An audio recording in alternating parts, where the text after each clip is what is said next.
भारत सरकार ने 2019 में ई सिगरेट और वेपिंग उत्पादों पर पूरी तरह से प्रतिबंध लगा दिया था।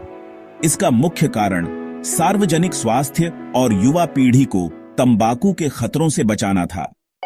ई सिगरेट और वेपिंग पर प्रतिबंध के कारण स्वास्थ्य पर बुरा प्रभाव। ई सिगरेट में निकोटीन और अन्य हानिकारक रसायन होते हैं जो फेफड़ों और दिल से जुड़ी बीमारियों का कारण बन सकते हैं।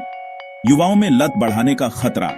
ई सिगरेट को लेकर भ्रम था कि यह पारंपरिक सिगरेट से कम हानिकारक है, जिससे युवा इसे अपनाने लगे और निकोटीन की लत बढ़ने लगी। लंबे समय तक प्रभाव अज्ञात। वैज्ञानिक अध्ययनों के अनुसार वेपिंग के दीर्घकालिक प्रभाव अभी पूरी तरह से ज्ञात नहीं है, लेकिन यह गंभीर बीमारियों को जन्म दे सकता है।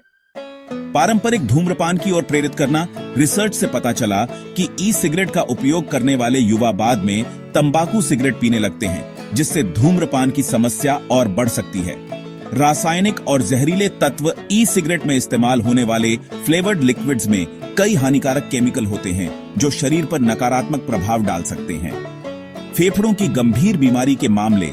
अमेरिका और अन्य देशों में ई सिगरेट से जुड़े EVALI, ई सिगरेट और वेपिंग एसोसिएटेड लंग इंजरी नामक गंभीर फेफड़े की बीमारी के मामले सामने आए। सरकारी नीति और कानूनी नियम।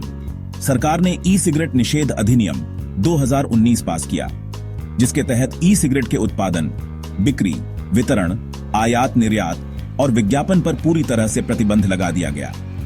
नशीले पदार्थों के लिए दुरुपयोग। कुछ मामलों में पाया गया कि ई सिगरेट का उपयोग नशीले पदार्थों जैसे गांजा और अन्य ड्रग्स के सेवन के लिए किया जा रहा था।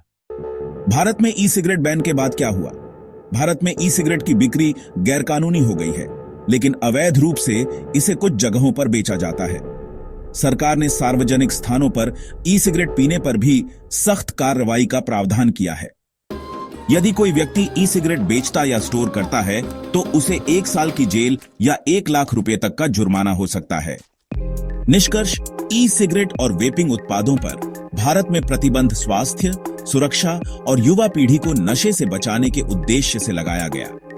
हालांकि कुछ देशों में इसे धूम्रपान छोड़ने का उपाय माना जाता है, लेकिन भारत सरकार ने इसे पूरी तरह हानिकारक मानते हुए इस पर कठोर प्रतिबंध लगा दिया।